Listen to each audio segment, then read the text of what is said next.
Great, that's a meeting recording. So this is a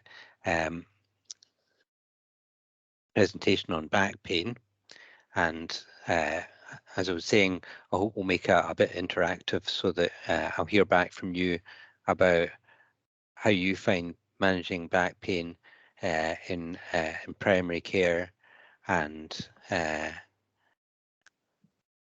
the problems that you run into. I'm just looking at the preview of these slides, and they're nothing like the slides that I was intending to present. So I'm going to stop presenting that and see whether I can go it the other way. I'm missing out. Let's see if I share content the other way.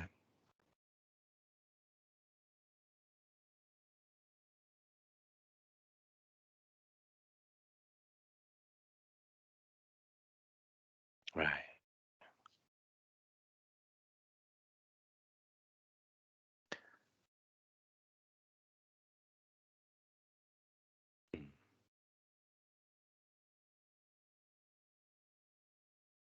See, what have I done with these slides? This is the curse of doing things at the last minute. Aha. I see this one's got misplaced. Just give me a second. Almost there. Right. That's right now.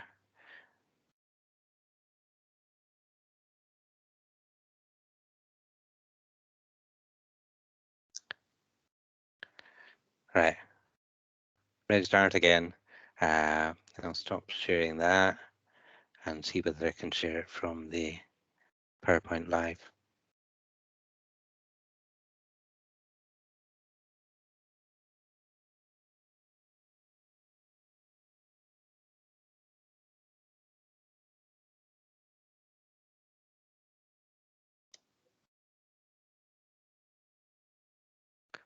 Okay, just take a wee second to load up now.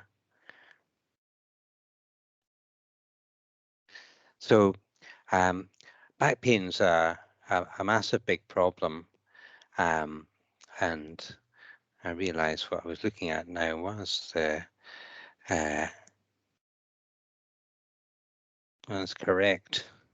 I was getting mixed up with myself, and I think that it's one of the most common things that people go to a doctor about, and I think one of the problems was with lots of kind of chronic pain is that we've mainly treated it in a biomedical approach um, uh, over the years, and that we've been looking for the underlying reason for the pain by doing things like X-rays, where we can have a look at the bones and the X-rays, and here we see somebody with back pain, and they got a completely normal X-ray, no abnormalities at all.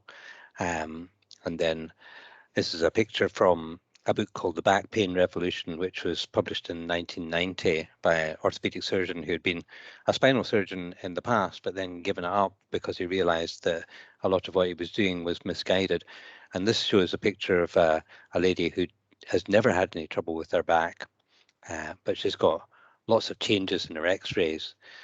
So here she's got a big osteophyte. There's some sort of degenerative changes in here with some scoliosis.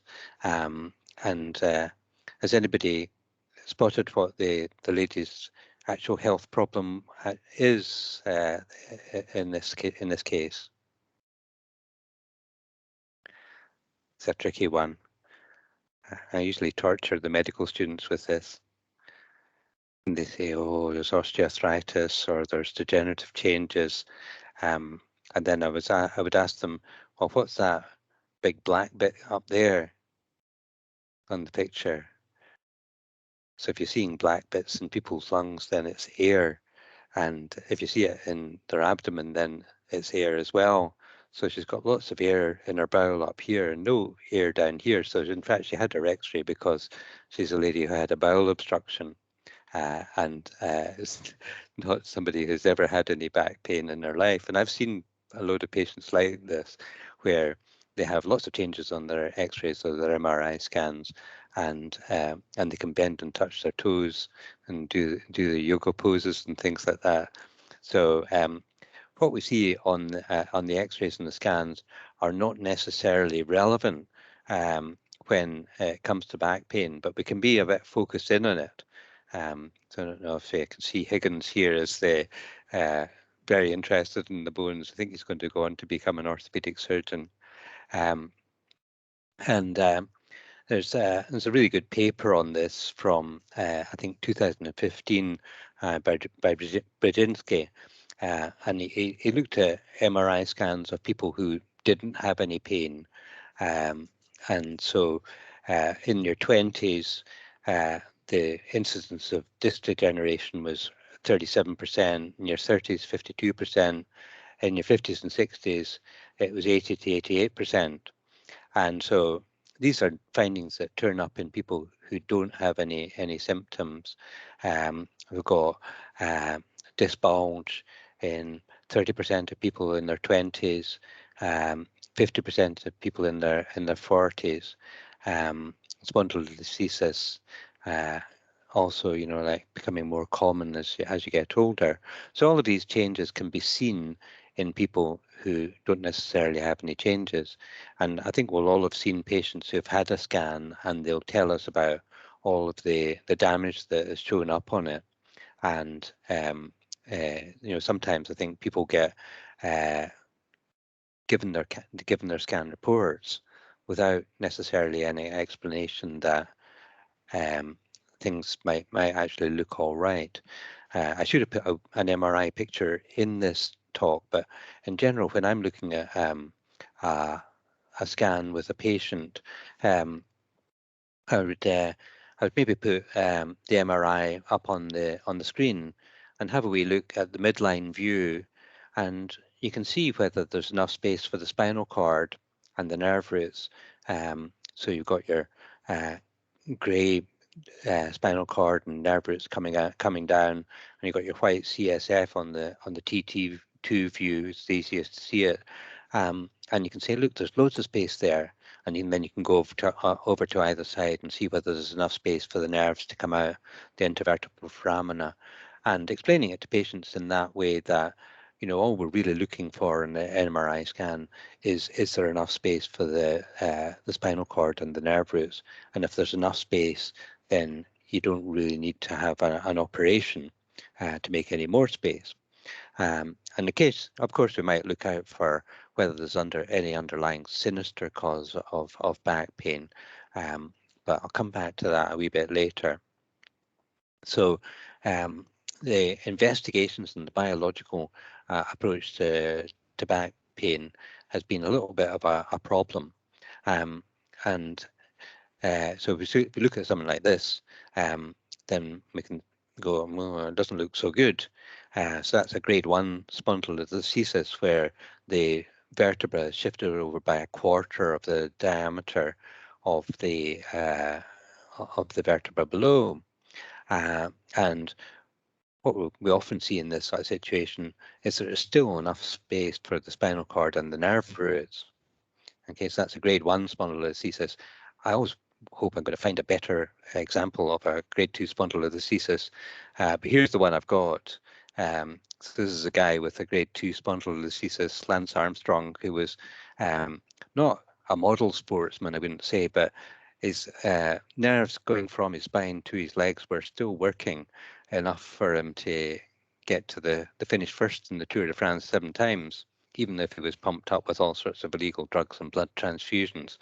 So, and he would complain of a bit of a backache after he'd had a long day in the saddle, a 6-hour stage.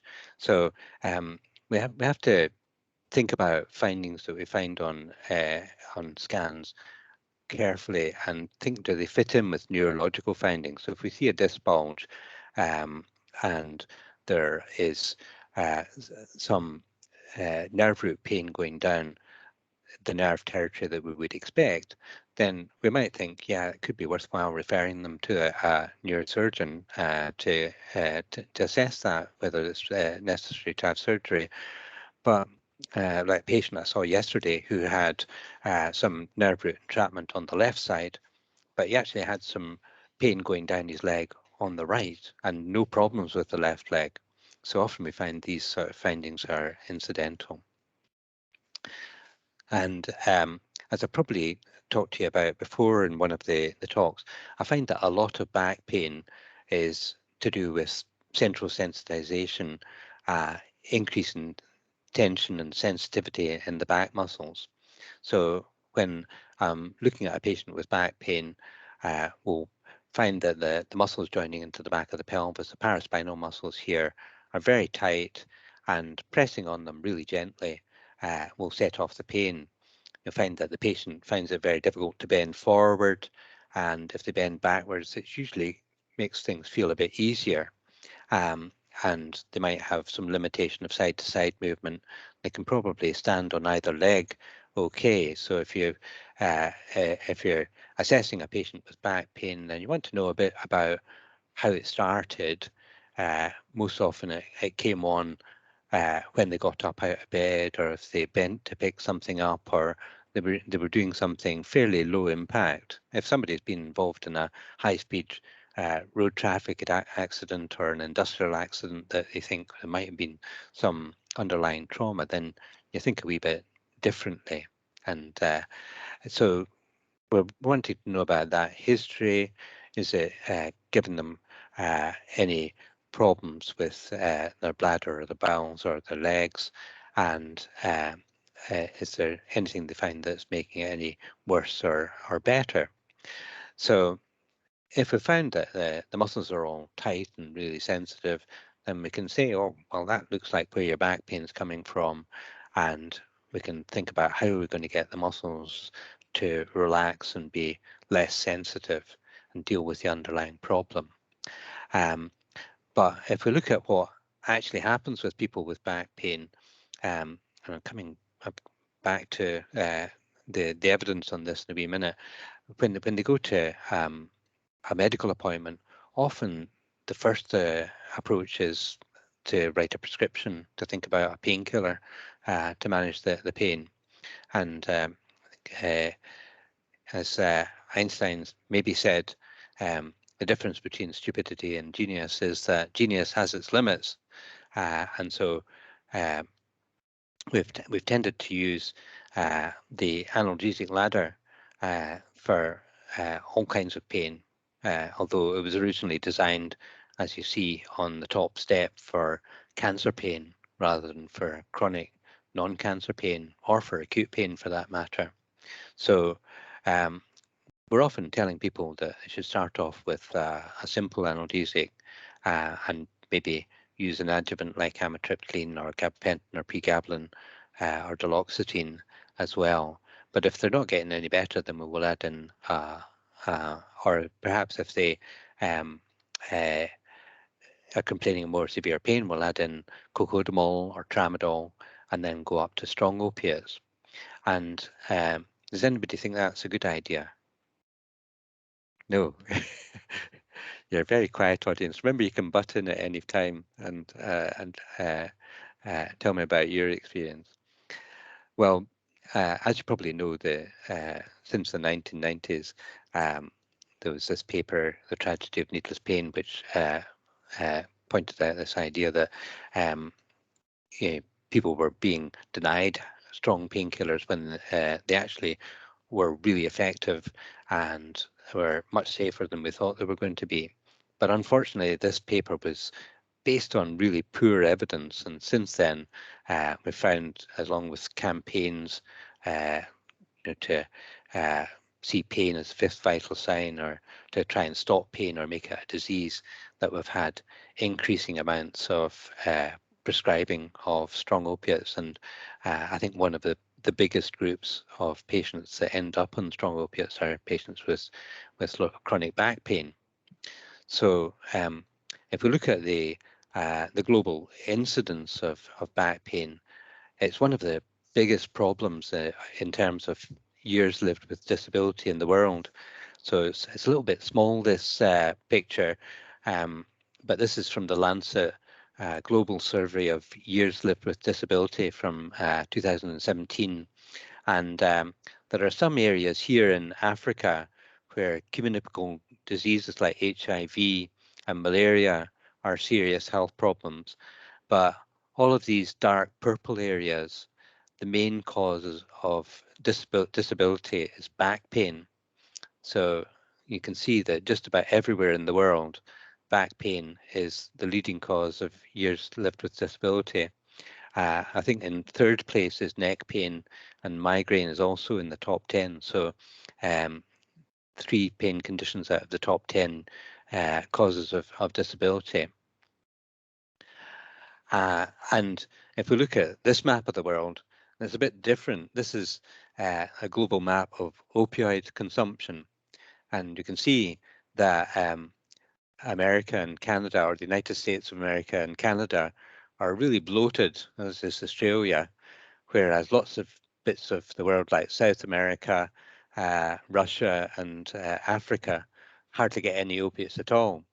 And in fact, I think that it's something like 3,000% of the amount that they would need to adequately manage cancer pain in palliative care. So it's a real problem, in fact, because there's countries where they can't actually get morphine to manage post-operative or cancer pain. And but you would think with all these opioids being consumed, is it actually making the pain any better, or is there less of a problem with back pain?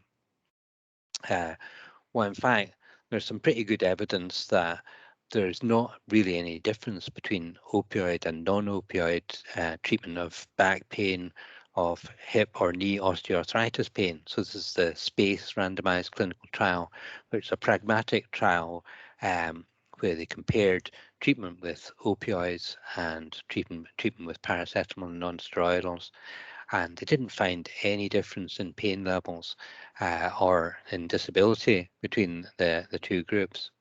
So I think when we see somebody with back pain, I would generally say that we know that you can give people the strong opioids and find that they still have the pain, but they actually have a reduced chance of getting better. So there's some estimates from insurance data in the United States that if you start people on strong opioids for more than 2 weeks, then you reduce their chances of ever getting better from back pain by around about 50%.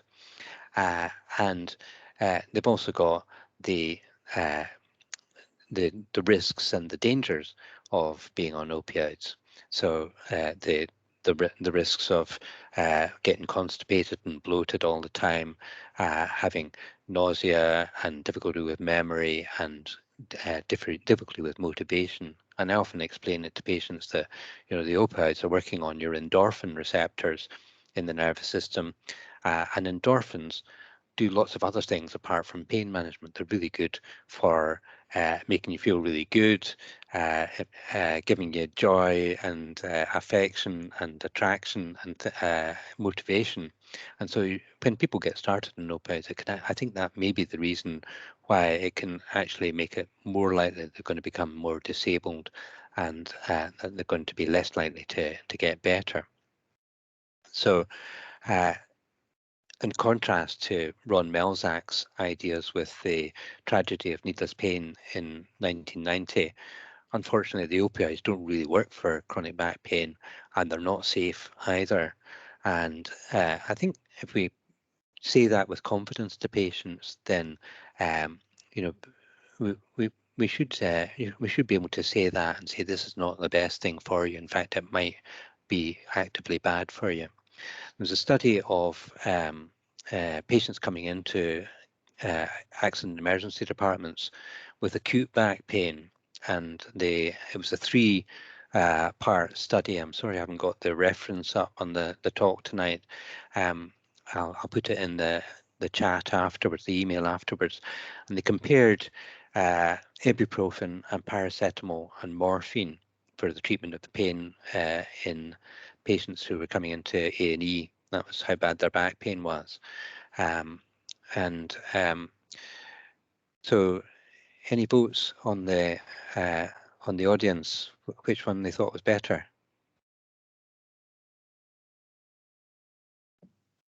I'll guess ibuprofen. Yeah. Yeah, you get the prize. Are you upstairs, Chris? I'll bring you some chocolates later. Chris, I would have said ibuprofen as well from personal use. Yeah. So, in fact, morphine was the equivalent to paracetamol, in fact, and ibuprofen was much better. But I remember talking at a palliative care conference and asking a whole audience of GPs, which step would you go for, step 1, step 2, or step 3? They were all for step 3. So it's really quite ingrained, that feeling that, oh, because something's stronger, then it's going to be better. But of course, ibuprofen is better for back pain. It's better for dental pain as well, and probably better for bony pain. But anyway, so what about injections? Um, Down Tarbert Way, they've got a fair number of people who have been coming for injections with the pain clinic in the past, and I think it's something that pain clinics started off doing because we came from anesthetics and were interested in doing epidurals and nerve blocks, and so it naturally led us to think about doing things like epidurals, nerve root injections, facet joint blocks, and other things for back pain. Um, well, there's a little bit of evidence, so that the evidence for epidurals helping back pain is non-existent. It's got some evidence for helping with radicular pain, where you've got a nerve root pain that's gone all the way down to the foot, but it's mainly observational, and really the standard of the research has been really disappointing, in that we've known since I started in pain medicine that the evidence for injection techniques has been quite poor, and we've still not managed to get it together to do proper randomized controlled trials without bias. And so if you read something like Pain Medicine, which is the journal of the American Pain Association, then some of the papers are quite embarrassing to read in the way that they've designed their research and they've analysed them. There's quite a bit of controversy. I don't think it's a black and white thing that we definitely shouldn't do them, and maybe they can be improved and the research can be more conclusive in the future.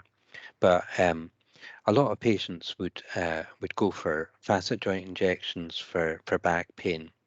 And if we remember the anatomy of the spine, the facet joints are at the back. So so our facet joints are running down the articular pillar here, and your discs at the front. And so when people are used to do facet joint injections, they would inject into the joint capsule. So they would bend the needle and get into the joint capsule and inject a wee bit of steroid in there.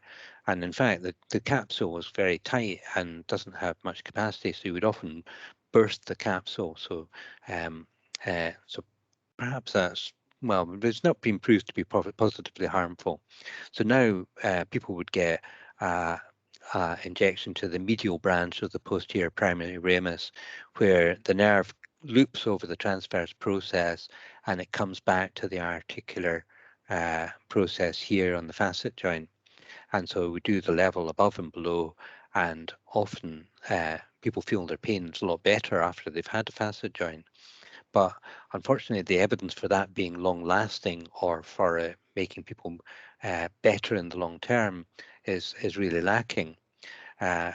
What people can do if they get a good response to a facet joint injection is they can get a radiofrequency lesion, where we use RF probe to burn the nerve, and that can give a longer lasting reduction in pain.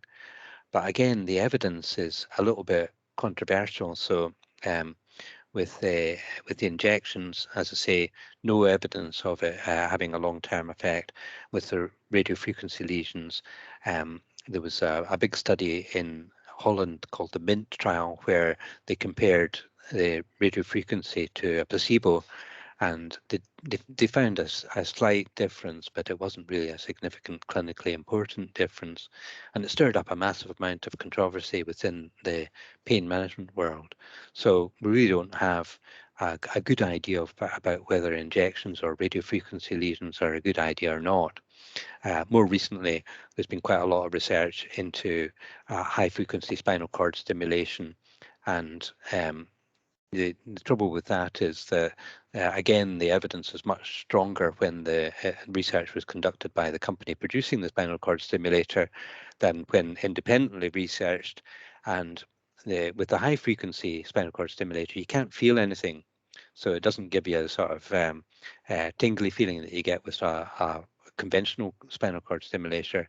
And there was one trial where they did some research to find out, could patients tell whether the spinal cord stimulator was switched on or off using a remote control to switch it on or off, and they couldn't tell whether it was actually switched on or not. So similar to the study of ultrasound, where physios were doing ultrasound and it wasn't any different whether the ultrasound machine was switched on or not.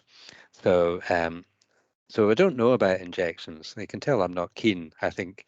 And one of the things I think for patients is that it kind of locks them into a cycle where they get their procedure, which might help their pain, and it might be that it's blocking the pain and helping the muscles to get back to normal, or the feedback in the nervous system to get back to normal, or it might be mainly placebo effect. We don't really know.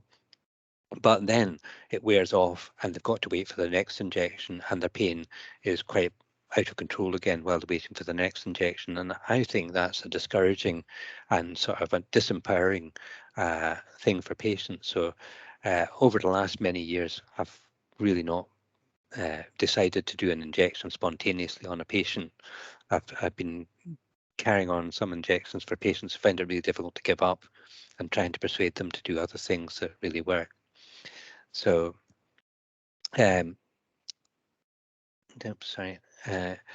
and if we're looking at the sort of public health aspect of back pain, there's a really useful series of papers called the Lancet Back Pain Series from 2018.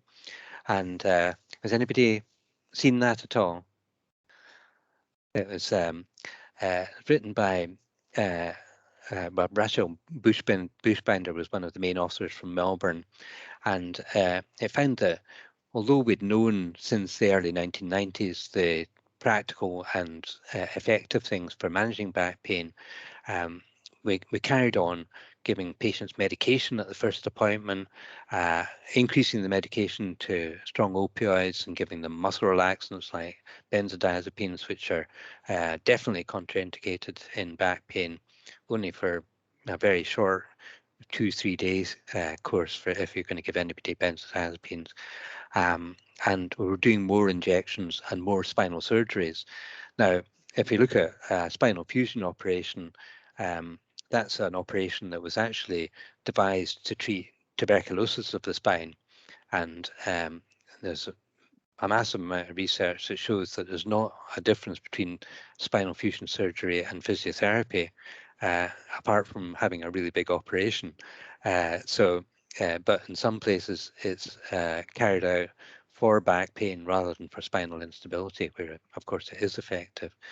So Rachel Bushbinder had been involved in some research 11 years previously in 1997, where they showed some adverts in Melbourne, but didn't show them in Sydney and New South Wales.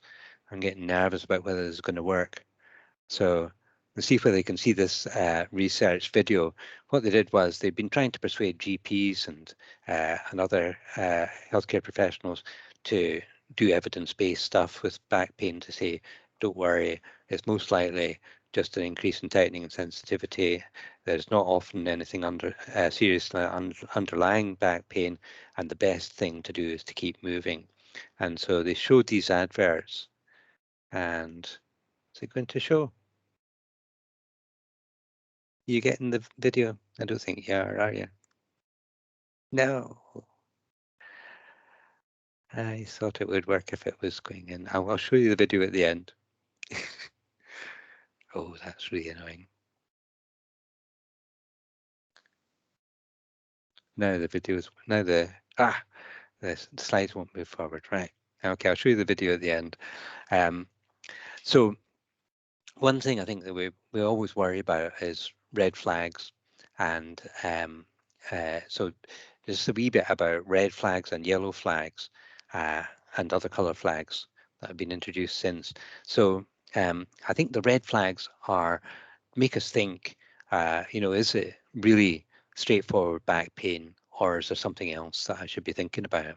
Okay, so I think some people, medical students, I find they can think, oh, red flag means there's something terrible going on, and I need to tell the patient to go for an X-ray or scan straight away. It's just to make you think, usually. So the most back pain is musculoskeletal, and we might not need to do anything immediate about a red flag. We might look to see whether they get better with treatment, or if they don't get better with the treatment as expected, then it make us think again. So any sort of cancer anywhere, of course, is a red flag anytime. If they're underage or overage, so most people are working age who develop back pain, they've lost weight, they've got steroids, elder illness or infection or IV drug abuse, HIV, TB, and particularly if it's non-mechanical pain. So usually your back pain is worse when you're standing or sitting one place for too long or bending and doing something that's using the muscles. But if it's worse when you're lying down, that really makes you think. And then if it's in the thorax, it's not low back pain. It makes you think about something else. And then if you've got fevers, night sweats, is there an underlying malignancy or an infection, general malaise, and urinary retention? So cod equina usually gets included in the red flags, but it's not really. So remember, the red flags are something that's making you think. Do I need to check a full blood count or plasma viscosity or a CRP, or do I need to think about getting an X-ray or a scan or another, or doing an examination and seeing what's wrong? But cod equina, you need to do something straight away. So uh, first of all, have a high index of suspicion. So we know that we've got cognitive biases. I'll come back to that in a couple of slides. But we'll get a majority of the information in the history. So if patients start developing neurological symptoms or rest pain, then we think, yeah, is it something else? Is a sinister thing, an aneurysm or something like that? And then doing a bit of an examination, looking for deformity or extreme extreme pain on pressure on a spinous process might make us think of a discitis or an abscess, and doing a neurological examination. And the most straightforward way to do that is to get them to walk on their heels and then walking on their toes and to squat. And then we can think about doing investigations to reassure ourselves and the patient that there's not anything sinister underlying it. But with Cauda equina, we're thinking about, is there numbness between the legs, reduced anal tone, hip or knee weakness, is a general neurological deficit, they're not able to walk very well, spinal deformity or urinary retention. And as I said, this cod equina is different because you really want to get an urgent MRI as soon as you've got a suspicion of cod equina, because the treatment is to get to a neurosurgeon and get the disc removed. So there's a paper by this guy Todd from the Journal of Neurosurgery, 2017, and he's talking about red flags and white flags, because when you've got established cod equina syndrome and the patient hasn't got any bladder or bowel control, and they've already lost the function there, then it's very rare for the surgery to actually restore that. So it's a bit like waving the white flag, surrender. It's a bit too late. And so he suggests thinking neurological symptoms in both legs. So if you've got sciatica down both legs, and just an alteration of the feeling of bladder and bowel function.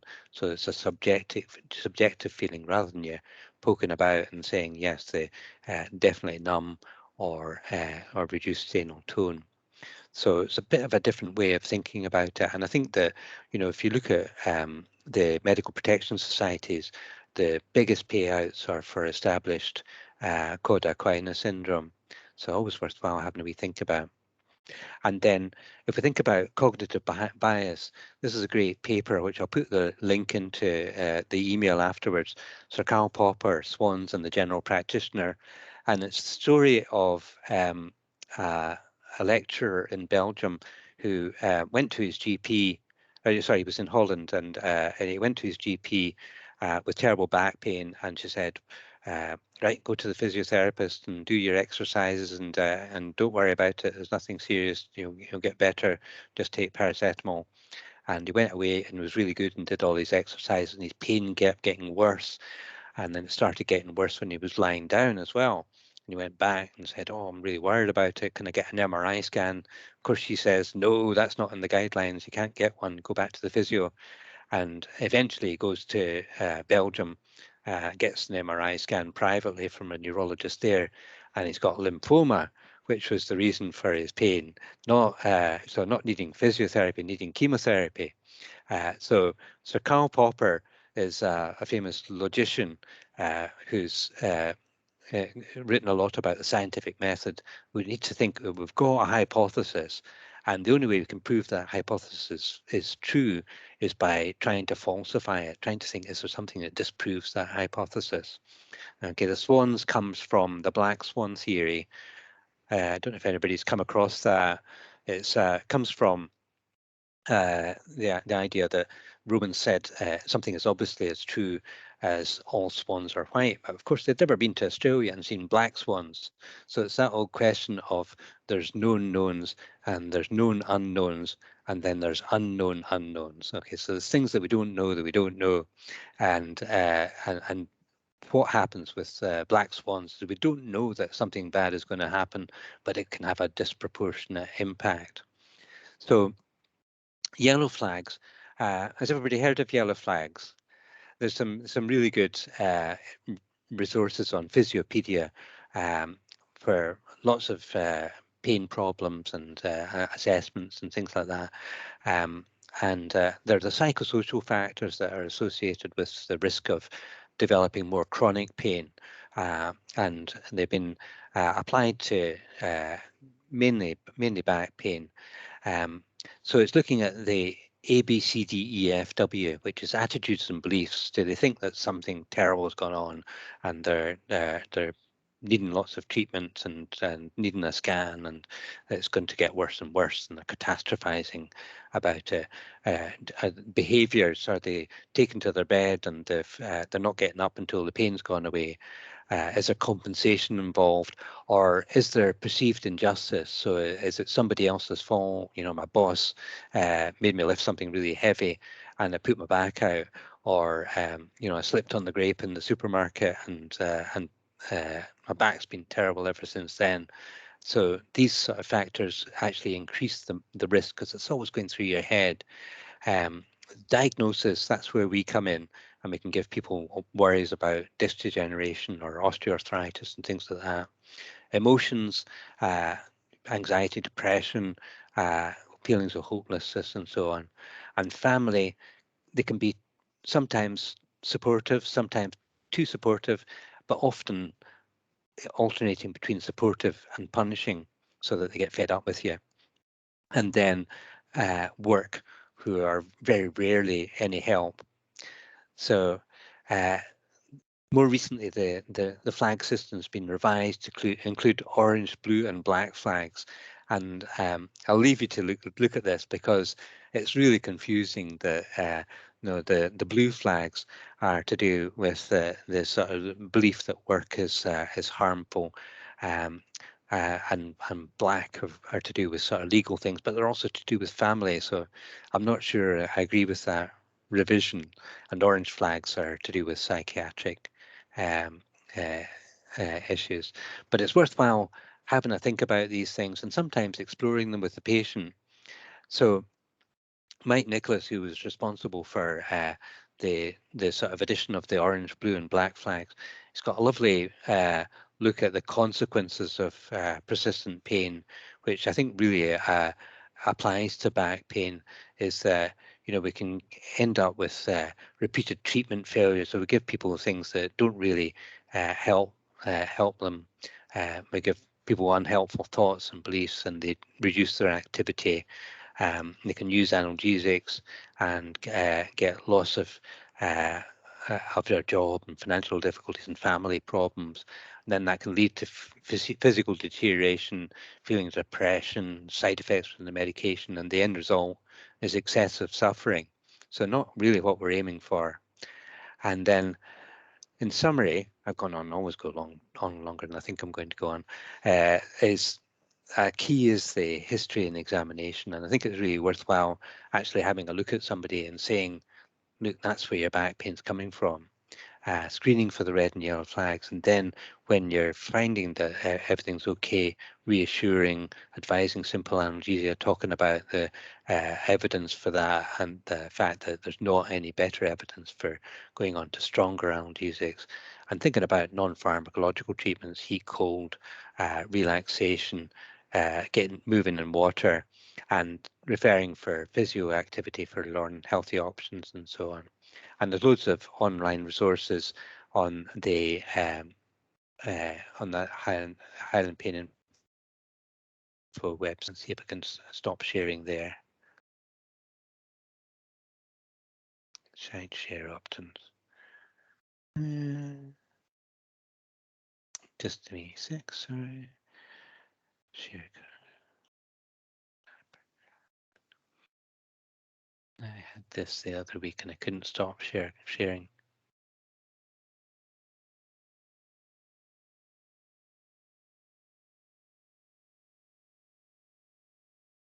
It's hiding under there, isn't it?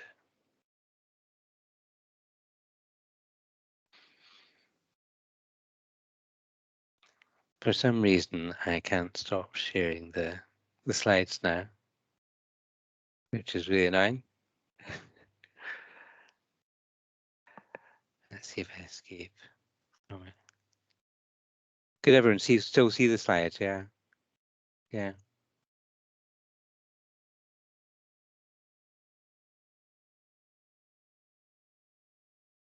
No, stop presenting. There it goes now.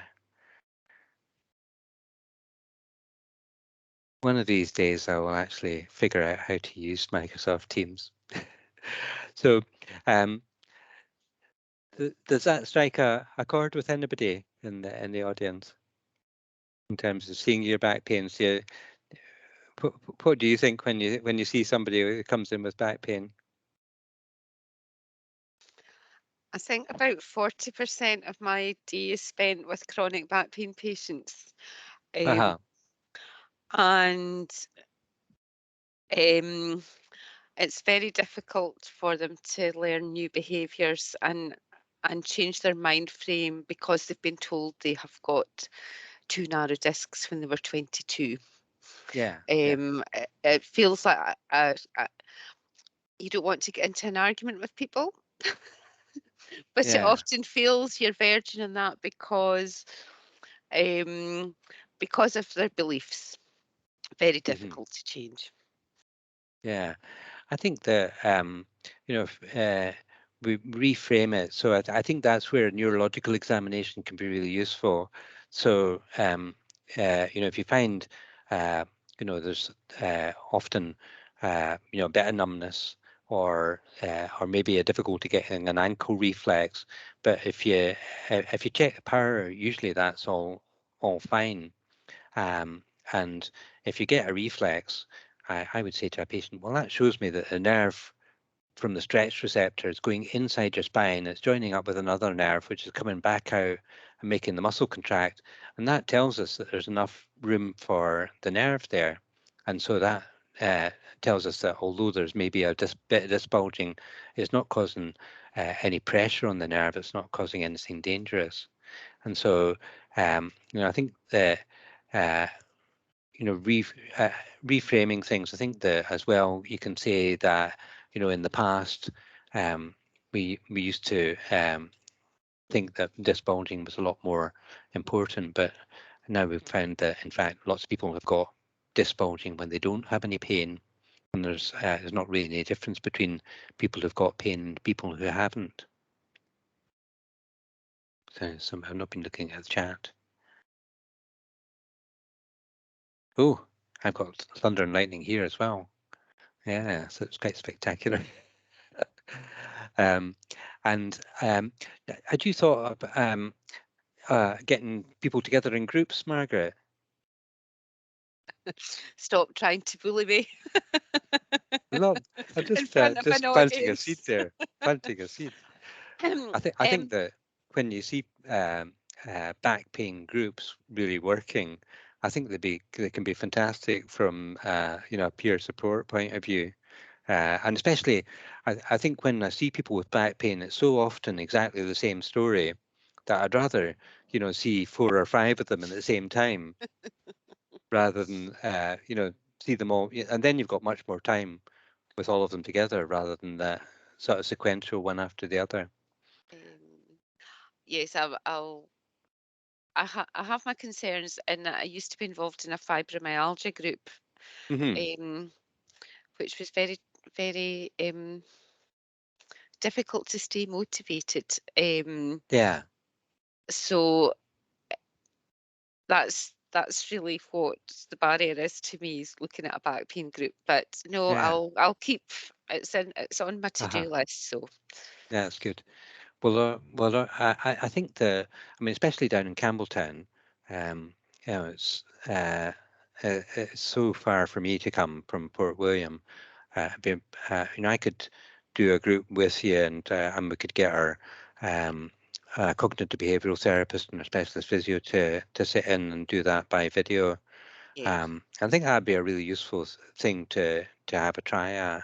yeah, Um, uh, I did that in Australia where you know, we had people away up to the top of Cape York up in the jungle, and the physio would get to fly out. I would do my video from base camp, but it worked really well, yeah. and you could assess people together. Yeah,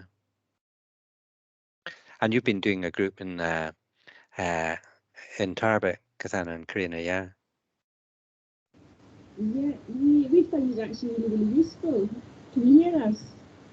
Yeah. Yeah, we found it really, really useful, and that patient I brought to you with the back pain after the injury has really engaged with us now. And another gentleman has come off opioid patches down to Cocodamol 15500. Yeah, that's great. And that's just with themselves talking. It's been really, really useful. We just do it once a month. Yeah, excellent. Very good to hear. Hey, has anybody got any questions, or will we get home before the real storm hits? Steve, do you think that topical treatments are of any benefit in treatment of back pain? What do you mean, like lidocaine patches, Chris? Yeah, we see quite a few of them, or something like capsaicin. Yeah. Well,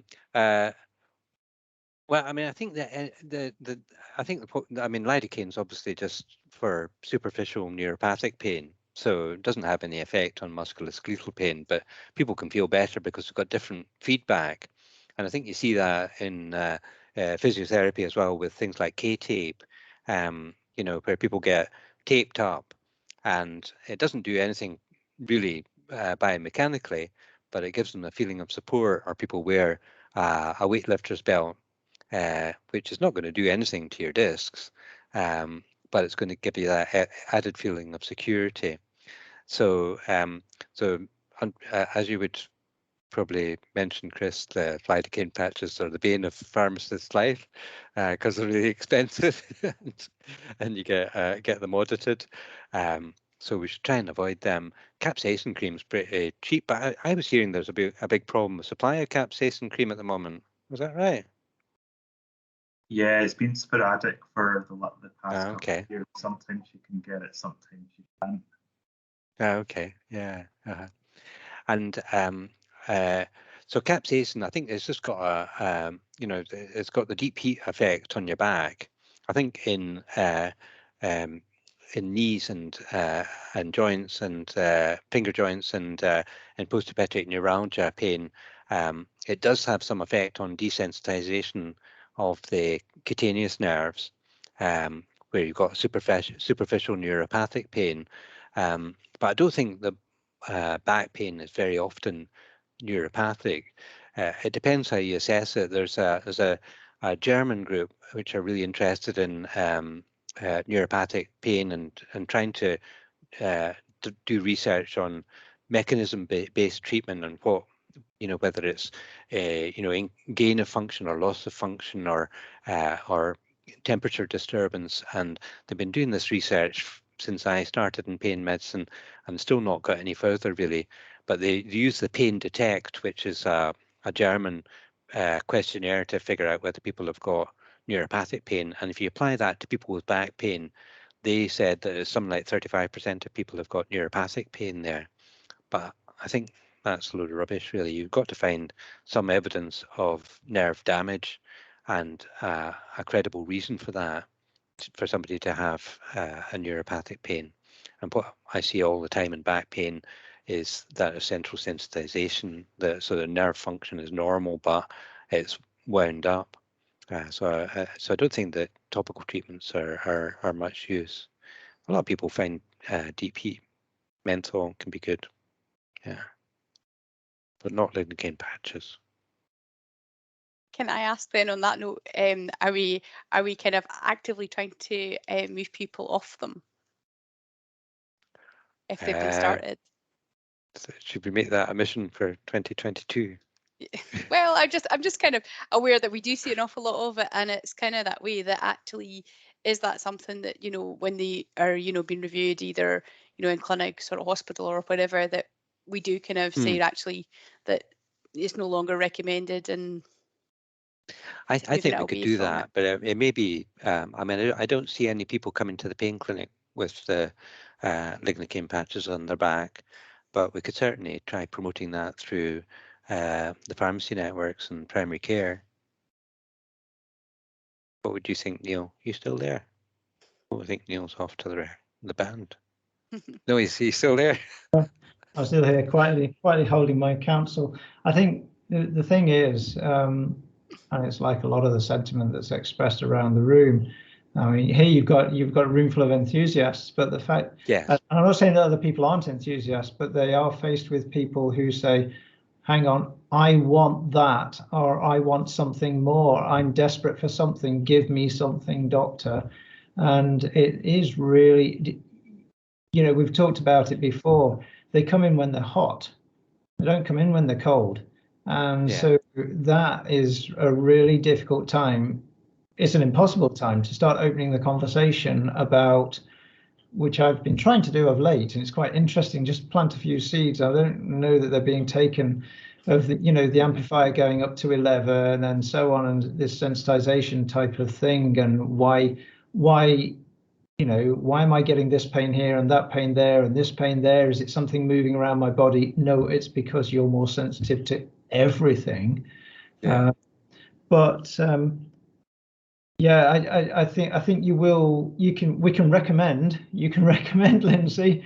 I'm not sure what'll happen, because I think people at the sharp end sort of, when they read about here of a new possible technique, the professionals will take it up as much as the patients. And the word goes around the community, and it's. Yeah, no, absolutely. I think it's an interesting it's a toughie. One. Yeah, no, it is. It totally is.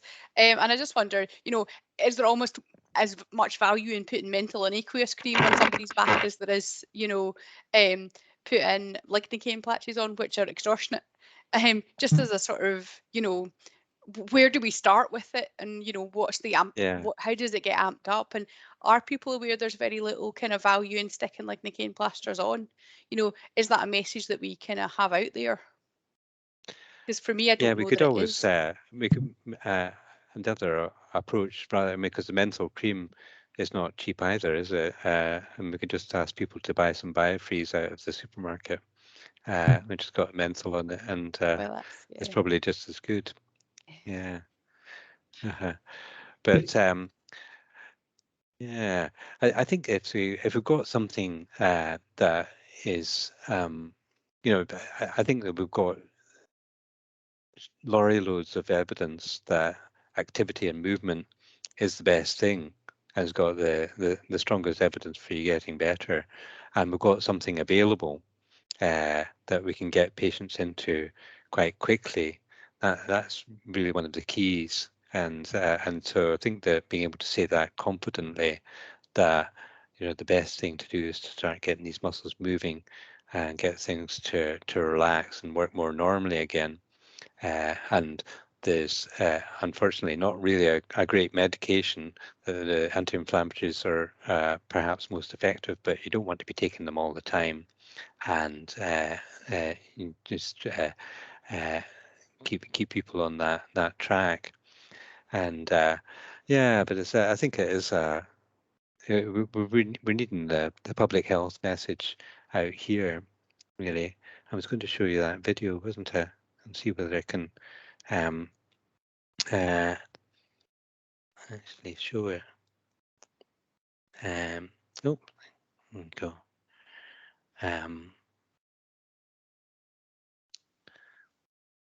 See if I can share this. Right. Aha. Right. Just be a wee second. I'll see whether.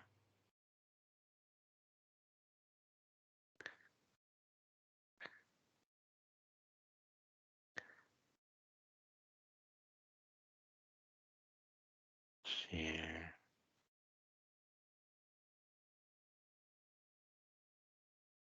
I'll maybe send the link out to it afterwards.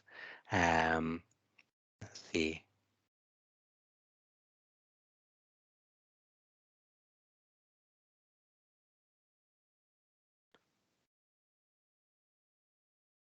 Oh, it doesn't want to do it. I'll send the link out to the video afterwards. But it's basically an orthopedic surgeon talking about how difficult it is to damage your spine, and supplemented with some guys doing all-in wrestling, jumping up and down on top of each other. So it was one of the adverts from the Australian back pain campaign, which is just fantastic. But there's another one that contrasts with it, which is called the Low Five, and it's about how you got to look after your back, and it's a fragile area, and you might do yourself some damage by bending and lifting things, and so I think that the public health message has got to get out there that back pain is something that's best dealt with activity, and it's unlikely that there's anything serious going on. But I'll maybe sign off for tonight. See if I can get back home without being struck by lightning. And thanks very much for everybody for coming along again. Okay, I'll organise something for later on in March. Okay. Okay. Cheers now. Bye. Bye bye everybody. Thanks very much.